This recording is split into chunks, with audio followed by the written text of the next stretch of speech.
네, 헌법재판소 출석을 앞둔 홍장원 전 국정원 1차장 모시고 좀 궁금한 점들 풀어보도록 하겠습니다. 나와주셔서 감사합니다. 예. 바로 좀 질문을 드리겠습니다. 가장 관심은 바로 이걸 것 같습니다. 계엄 당일 계엄 선포가 된 직후에 대통령으로부터 전화 한 통을 받으신 거고요. 그 전화에서 이제 회자가 많이 되고 있는 이 얘기, 싹 다 잡아들여, 이 얘기를 들으신 건 맞는 거죠? 예, 맞습니다. 예, 정확히 어떤 말을 대통령이 하셨죠, 이때?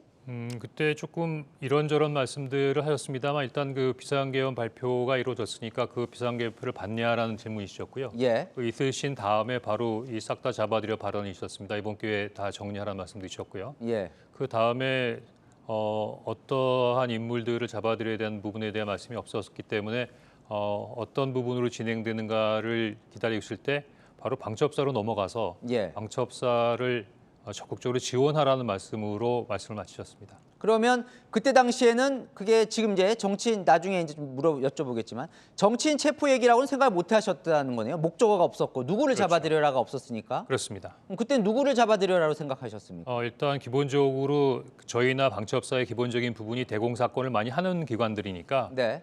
근데 방첩사를 지원하라고 하니까 이번에는 군대 내에 무슨 뭔가 있나 보다라고 네. 해서 방첩사에서 무언가를 하는 거다라고 추정을 할 수 있었죠.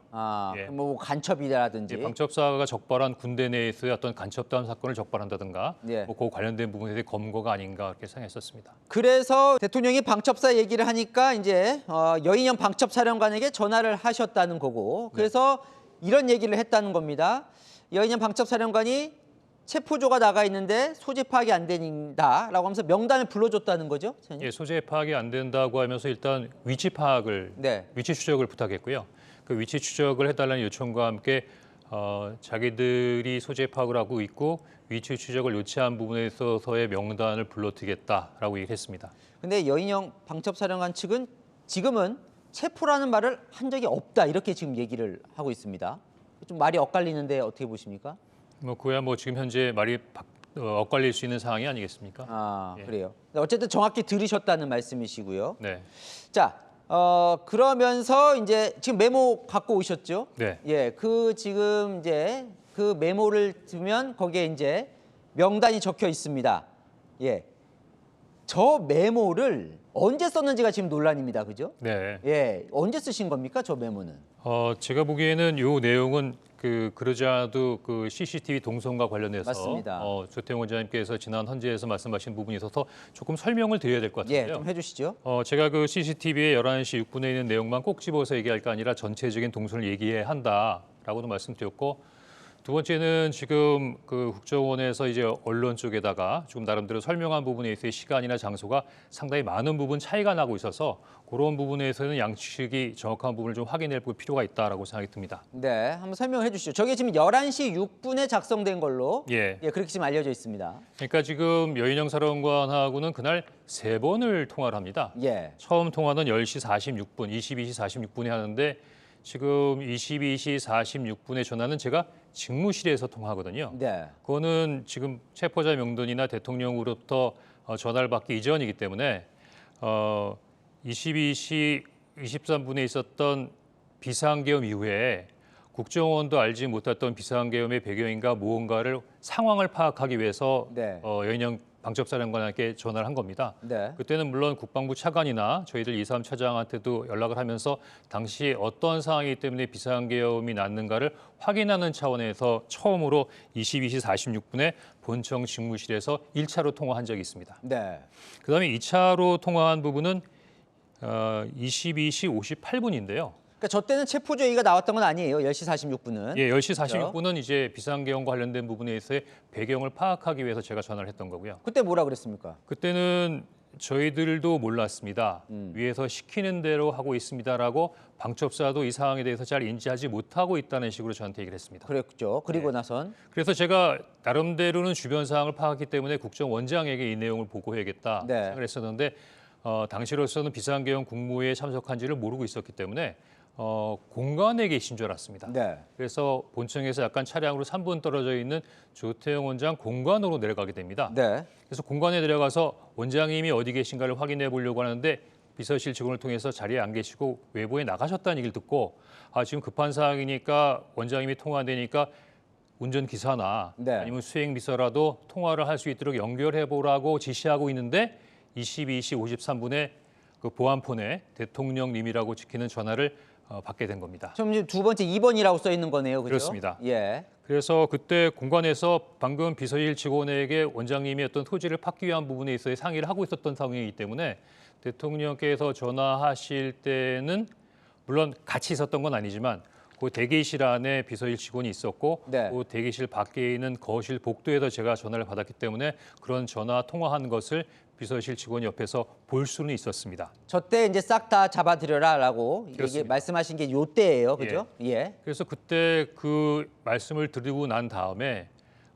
싹 다 잡아들이면 대규모 검거 작전을 의미하는 부분이기 때문에 굉장히 긴장되고 예. 이게 뭔가 큰 상황이 벌어졌구나 하는 부분에 있어서의 마음의 준비를 해야 되는 상황이었습니다. 네. 또 급하게 방첩사를 지원하라고 하는 지시가 대통령으로부터 있었으니까 바로 방첩사령관에 전화를 했는데 네. 일단 국정원장이 관제에 없는 것을 확인했으니까 관제에서 나가자마자 예. 바로 관저 공터에서 22시 58분에 제가 여인영 사령관에게 2차 통화를 합니다. 지금 이제 관저라고 말씀하신 건 이제 공간인 거죠. 예. 예. 2차 통화에서는 무슨 얘기를 했습니까? 그 지금 23시 06분에 모든 게 이루어졌다고 지금들 알고 계신데 저 메모가 예. 23시 06분에 이렇게 그때 당시에 메모 펜을 꺼내셔서 공투에서 썼다 이렇게 지금 나와 예, 있죠. 23시 06분에도 물론 이어지지만 당시 22시 58분에도 굉장히 중요한 내용도 있었습니다. 네. 왜냐하면 22시 58분에도 공간 공터에서 한 48초 정도의 대화가 이루어지는데 그 대화의 내용들은 다음과 같습니다. 아까 22시 46분에 얘기할 때 뭐 특별한 부분의 사항이 없다는 식으로 얘기했기 때문에 제가 다시 어떻게 된 거야라고 네. 물었고 방금 통화를 했기 때문에 부위에게 전화 받았어 대통령이 지원해 주래 그렇게 얘기를 하자 여인영 사령관도 어느 정도 나름대로 그 신뢰가 회복됐는지 경찰과 협조해서 국회를 봉쇄하고 있습니다라는 말부터 시작해서 선배님 이걸 도와주십시오 체포조가 나갔는데 소재 파악이 안 됩니다. 위치 추적을 해주세요라면서 검거 요청을 하면서 네. 그때 이미 대상자 명단을 불러주겠다고 했습니다. 네. 그래서 명단 관련 이야기는 이미 이 22시 58분에 대화가 있었습니다. 네. 저도 명단을 불러준다고 해서 갑작스럽긴 했지만 이제 어두운 관저 공터에 있었으니까 일단은 그 주머니에서 펜과 메모지를 꺼내 적으려다가 여기서 대화가 중단된 것은 저희들이 보니까 일반 전화, 네. 개인 폰으로 전화를 하고 있더라고요. 예. 그래서 안 되겠다. 이 전화 보안폰이 아니잖아. 이제 보안폰으로 하자라고 해서 전화를 끊고 일단 통화가 중단됩니다. 네.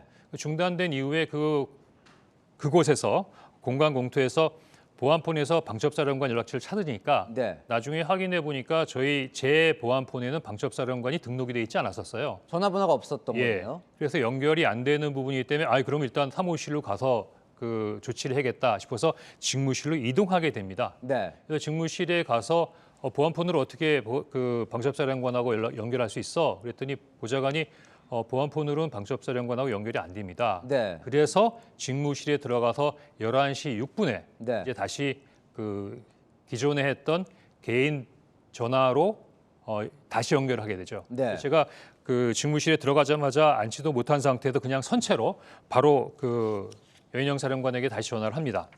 네. 그래서 그때 얘기했던 게 야 보안폰이 안 되니 사람을 보내라. 예. 명단이든 뭐든 그런 부분을 문서로. 그랬더니 시간이 없습니다. 그냥 불러드릴게요 해서 그 명단을 전화를 든 상태에서 조급하게 다시 메모지를 꺼내서 막 적게 된 거죠. 그러면 네. 자, 그래서 이제 그 체포조라고 하는 명단을 거기서 적었다는 건데 네. 그러면 지금까지는 네. 11시 6분에 네. 공터에서 전화를 받고 공터에서 적었다라는 걸로 네. 그렇게 진술하지 않으셨습니까? 지난 5차 변론 시에 예. 헌재에서 오해의 소지가 있는 두 가지가 있었습니다. 예. 그게 뭐냐면 청구인 측, 변호인 측에서 22시 58분에는 네. 여 사령관이 지시를 하기 바빠 증인과는 제대로 대화를 하지 못했다라고 검찰에 진술했는데 이게 사실이죠? 네. 라고 저에게 물었죠. 네. 근데 그때만 하더라도 그 헌재 증인으로 가운데 있는 상태에서 조서를 쭉 그 읽어주면서 네 아니오로 답변하던 때라서 네. 그냥 조서를 읽어주는 거라고 생각하고 제가 네라고 답변을 했습니다. 네. 그러면서 지난번 헌재 때 22시 58분에 대화 내용이 특별히 특별히 없는 것처럼 그냥 예. 지나갔습니다. 그래서 그 이후에 22시 58분과 23시 06분의 통화 내용이 마치 23시 06분에만 있었던 것처럼 약간 혼동되었고 예. 공간 공태에서 22시 58분 내용이 간과된 것처럼 보입니다. 네. 그리고 또 한 가지는 방금 말씀하신 대로 저도 명단을 적은 것을 관저 공태에서 서서 적었다고 했는데 네. 22시 58분에 공간 공태 상황과 23시 06분에 직무실에서 서서 받아 적었던 사항을 다소 혼동해서 진술했던 것도 사실인 것 같습니다. 그러면 지금 말씀을 종합해 보면 지금 조태용 국정원장은 홍장원 차장님의 진술의 신빙성에 좀 의문을 표시한 게 지금 제가 질문 드린 것처럼 처음에 11시 06분에 공터에서 체포조 명단을 듣고 메모했다고 진술하셨는데 06분을 봤더니 공간에 없었더라. 사무실에 있더라. 이걸 믿을 수 없다라고 했는데 지금 이제 발언이 좀 이제 정리를 해주신 거예요? 그런데 조태용 원장께서 지금 언론에다가 설명해 드린 부분은 11시 6분에 직무실에 있었다는 부분까지만 맞고 네. 나머지 부분들은 특히 공간에서 이루어졌던 내용들은 시간과 장소가 다 불일치합니다. 네. 예를 들면 22시 46분에 공간에서 통화한다고 했는데 그때 직무실에서 통화했습니다. 네. 다음에 22시 58분은 공간 공터에 없었고 본청으로 들어가면서 통화하는 장면이 잡혔다고 하는데 저는 틀림없이 공간 공터에서 전화를 했거든요. 예. CCTV가 아니더라도 당시 여러 수행원들이 있었기 때문에 다수의 목격자가 있습니다. 아마 그 본청 앞에서 통화하는 장면은 지금 여사령관하고 상관이 없이 아마 지금 조 원장께서 CCTV에 잡힌 전화하는 통화하는 내용이 그 장면이 잡혔다라고 말씀하시는 부분은 아마 그 23시 30분에 정무지 회의가 있다라는 네. 부분을 알리는 별도의 다른 전화이고 그러면 10시 58분에 공간에서 통화하는 거는 공간 CCTV에는 남아 있겠네요. 만약 맞다면. 그래서 제가 보기에는 지금 그 조태용 원장 측, 즉 국정원에서 언론에다가 설명한 부분에 있어의 시간과 장소의 차이가 있는 부분은 이제 본청에 있어서의 CCTV는 다 본 것 같습니다. 네. 하지만 대통령의 전화, 여인영 사령관의 중요한 사항에 있어의 전화는 그 공간 주변의 공간 또는 공간 공터에서 있었기 때문에 네. 그 공간의 CCTV를 확인했다고 하면 이런 부분에 우려가 없었겠죠. 네. 제가 판단하기에는 공간 CCTV는 아직까지 못 보고 이런 부분에 있어서의 장소와 시간을 적었구나라고 판단할 수 있었습니다. 따라서 이번에 국정원장께서 CCTV 문제를 먼저 제기하셨고 또 헌재 요청 시에는 국정원이 CCTV를 공개하겠다고 하니까 보다 정확한 사실 규명을 위해서는 그 22시 58분에 공간 공터의 CCTV 장면을 반드시 포함해서 공개하여야 된다라고 생각합니다. 저희가 이거를 이제 계속 따져보는 이유는 지금 대통령 측과 이쪽에서는 지금 이제 워낙 예민한 이 정치인 체포 부분에 있어서 뭔가 홍장원 전 차장이 뭔가 공작, 뭔가 만들어냈다 이런 지금 주장을 하고 있는 거거든요. 네. 그러니까 지금 그래서 지금 이제 또 하나의 논란이 바로 저 메모인데 조태용 국정원장은 4가지 버전이 있다는 거예요. 첫 번째 버전은 처음에 이제 여인영 방첩사령관과 통화할 때 급하게 적은 거 맞죠? 네. 그거는 지금 없어진 겁니까? 네. 그거는 이제 폐기를 하신 거고. 네. 자, 두 번째 그래서 갖고 오신 다음에 그 네. 포스트잇 같은 메모지에 쓰신 다음에 네. 그죠? 그거를 보좌관에게 다시 쓰게 했다는 거죠. 네. 그건 맞습니까? 그렇습니다. 그게 두 번째. 네. 그것도 없습니까 지금? 예, 없습니다. 그러면 세 번째가 저 메모지입니까? 그렇습니다. 이게 세 번째 메모지입니다. 그러면 저 메모지는 그 지금 지금 세 번째는 조태용 국정원장에 따르면 보좌관에게 너 기억나는 대로 한번 써봐라. 그렇습니다. 맞습니까? 맞습니다. 그래서 파란색 볼펜으로 썼다는 파란색 이름이 있는 그 종이의 그 메모입니다. 그거 왜 쓰라고 하신 거예요? 지금 이 메모와 관련돼서는 여러 가지 예. 논란이 있는데 예. 일단 헌재에 제가 내일 모레 나가게 돼 있거든요. 네. 제가 오늘은 이 CCTV 동선과 관련된 부분에 대해서 자세히 말씀드렸는데 네. 이 메모 관련된 부분은 충분히 설명드릴 수 있는 부분이니까 헌재에서 증인으로 나가서 그 관련된 부분에 대한 질문에 답하도록 하겠습니다. 그러면 어쨌건 저 원고가 저 메모가 보좌관이 파란색으로 쓴 거고 네. 그 위에 한 번만 들어주시겠습니까? 그 밑에 이제 색깔이 다르게 이렇게 조금 쓰신 부분은 차장님께서 제가 직접 예. 기억에 나는 걸 그 다시 외에 제가 다 쓴 겁니다. 그러면 어쨌건 저 메모가 4가지 종류가 있는 게 아니고 정확히 말하면 3가지 종류가 있는 거네요, 그죠? 그러니까 종류가 여러 가지가 있는 게 아니고 예. 제가 보기에는 이제 처음에야 이제 소위 가필한 정도의 내용이라고 하니까 예. 정리할 수 있는 거고 결국은 이제 두 번째 정서가 되어 있던 그 메모지에 뭐 한 번, 두 번의 가필이 있었기 때문에 새로운 버전이 만들어진다고 생각하는데 결국은 남아있는 메모는 그냥 한 장인 겁니다. 이 한 장에 동그라미가 더 있나 세모가 더 있나에 따라서 몇 쪽 하는데 네. 그거는 제가 보기엔 조금 홍 장원이 여러 가지 부분의 메모를 만들어서 뭔가 나름대로 그 신뢰성이 얻는 부분에 대해서 진술을 하기 위해서라는 부분을 만들기 위한 어떤 부분이라고 생각되고. 네. 근데 조태용 국정원장은 저 메모를 나는 헌법재판소 나와서 처음 봤다. 사실은 이제 상관이니까 그때 이제 대통령으로부터 얘기 듣고 방첩사령관에게 들었다면 저 메모를 보여주면서 당일날 조태용 국정원장에게 좀 상황을 정확히 알려줄 수도 있지 않았을까요? 그렇죠. 그 얘기는 제가 국조특위에서도 충분히 말씀드린 내용인데 예. 제가 국정원장에게 이 관련된 사항을 보고했다 안 했다라고 여러 가지 부분에 있어서의 내용의 논란이 있습니다. 예. 첫 번째는 국정원장께서는 처음엔 전혀 보고를 안 받았다라고 네. 말씀하시다가 국조특위에서는 대통령한테 전화 받았다라는 얘기는 했다. 네. 대통령께서 방첩사를 지원하라는 얘기는 했다라고 네. 말씀하셨다가 그 다음에 이제 언론에서 일부 경찰의 진술에 따르면 이재명 한동훈을 잡으러 다니는 얘기까지 했다라는 네. 부분으로 축차적으로 결국은 말씀을 하시게 돼서 현재는 뭐 처음에 얘기한 대로 저에게 보고를 받으셨다는 부분으로 이해를 하고 계십니다만 네. 당시에 제가 정무집회가 끝나고 그다음에 별도로 따로 독대 보고를 하러 갔을 때는 네. 지난번 헌재에서는 네 마디 5문장이라고 말씀드렸던 것처럼 대통령께 전화 왔습니다.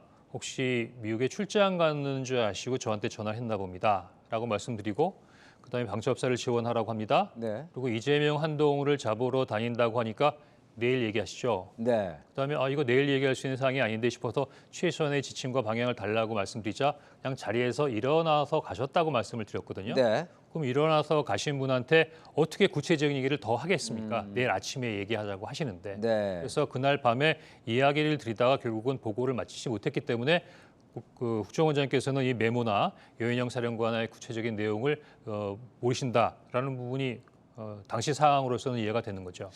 대통령은 헌재에서 이렇게 얘기를 했습니다. 저 메모가 네. 12월 6일 민주당 박선원 의원에게 넘어가면서 뭔가 시작됐다라고 네. 하면서 12월 6일 날 박선원에게 넘어갔다는 부분이 어떤 근거로 말씀하시는 건지 모르겠지만 하여튼 12월 6일 날 예. 그 정보위원장실에서 정보위원장과 정보위 간사들을 대상으로 해서 12월 3일 날 있었던 내용들을 설명한 것은 사실입니다. 처음으로 체포에 대한 얘기를 하신 그렇습니다. 거죠, 그때. 네. 그래서 그때는 마침 박선원 의원이 현지에 있지 않고 예. 당시 경기도 이천에 있던 특수전사령부에 항의 방문을 가셨기 때문에 참석하지 않았고 그때 김병기 의원이 참석을 하셨습니다. 네. 12월 6일에는 아마 그 박선원이 이거를 전달받을 수 있는 사항은 아니었고요. 예. 제가 기억나기로는 제가 12월 11일 날 검찰 조사를 받게 되는데 그 직전에 박선원 의원께서 그 김병기 의원으로부터 얘기를 들었겠지만 당시 그 체포자 관련된 부분으로 그 이야기를 듣지 못했으니 네. 조금 설명을 해달라고 하면서 문자를 보내셨고 예. 뭐 이러한 메모가 있으면 보내줄 수 있냐고 해서 어차피 그때 검찰이나 경찰이나 관련된 수사기관에도 제공되는 부분이었기 때문에 네. 박선원 의원한테 그때 이 내용을 보내줬던 것 같습니다. 그러면 12월 3일에 계엄 때 이제 메모 적으셨고, 그다음에 네. 12월 4일에 이제 다시 정리하시면서 저 메모가 탄생한 거고, 그렇습니다. 그리고 12월 6일에 정보위 가서 체포 얘기를 하실 때까지 네. 야당 의원에게 저거와 관련된 얘기를 하신 적은 없습니까? 12월 6일 날 정보위에서 이야기를 하게 됐죠. 그 사이에서는 없습니다. 전혀 민주당 예. 야당 의원과 그러니까 그렇습니다. 접촉하거나 예. 저 얘기를 예. 하신 적은 지금까지도 없으시다는 거죠. 박선원 의원하고는 물리적으로 만난 적이 없습니다. 아. 예. 그럼 조태용 원장은 네. 12월 4일, 그러니까 그 다음 날에 네. 차장님께서 이재명 대표에게 전화를 해봐라. 네. 이 얘기가 정치적 중립 위반이라서 해임을 했다. 이렇게 얘기를 지난번 했거든요. 8차 변론에서도 예. 그 청구인 측에서 그런 질문을 했는데 네. 제가 나름대로 특별한 행위를 한 것이 아니고 당시 비상계엄 관련된 부분에 있어서 상황에서 어떻게 하면 우리가 이 부분들에 대한 국정원의 역할을 할 수 있냐를 이야기하는 과정에 네. 이제 매일 아침마다 정무직 띠탈하면서 얘기해 보자는 원장님의 어떤 요청에 제가 나름대로 아이디어를 제공한 거거든요. 네. 마침 그 비상계엄이 일어나고 난 다음에 야당에서 비상계엄을 바라고 병력을 동원하는 바람에 북한의 군사 위협에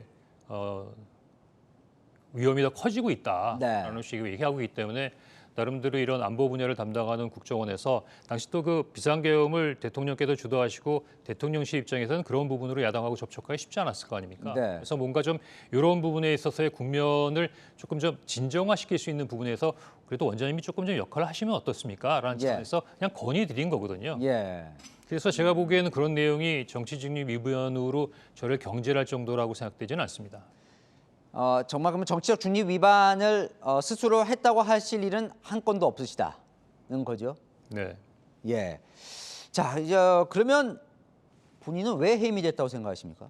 제가 그 당시 12월 5일 날 국정원장께서 그 사직 얘기를 할 때만 하더라도 아무래도 12월 3일 날 대통령의 지시를 적극적으로 부응하지 못했기 때문이라고 생각을 했고 네. 그 이후로 조태영 원장께서는 대통령의 지시가 아니라 조태영 원장께서 방금 그러한 이유로 대통령께 재청을 해서 저를 경질했다고 말씀하셨거든요. 네. 그런데 이번에 헌재에서 얘기하는 거 보니까 대통령께서는 12월 4일 저녁에 쉬는데 조태영 원장으로부터 홍장원의 정치중립 위반 관련된 보고를 받고 뭐 할 말씀 하시면서 네. 그 원장 뜻대로 하라고 하셨다고 하고 또 조태영 원장은 그날이 아니고 12월 5일 오후 2시에서야 뭐 저 관련된 부분에 대한 인사재청을 하셨다고 하니까 그 저 나름대로의 인사를 결정하신 두 분의 이야기도 좀 다르고 있어요. 네. 그래서 과연 그게 진짜 제 해임과 경질의 이유인가 하는 건 저도 잘 모르겠습니다.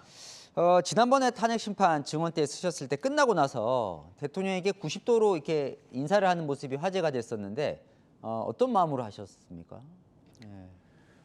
대통령께서 저를 국정원 1차장으로 임명하셨고 또 그동안 제가 국정원에 근무하면서 나름대로 역할을 하려고 많이 노력을 했었습니다. 네. 그리고 개인적으로도 굉장히 좋아하고 좋은 감정이 있었기 때문에 지금 어떻게 이런 엄청난 사건 때문에 서로의 어떤 관계나 입장이 크게 다르지만 네. 그래도 과거에 갖고 있었던 기본적인 대통령께서 여러 가지 마음으로 어려우셨다는 부분에 대한 공감 네. 뭐 이런 거는 여전히 그 마음속에 남아 있습니다. 네.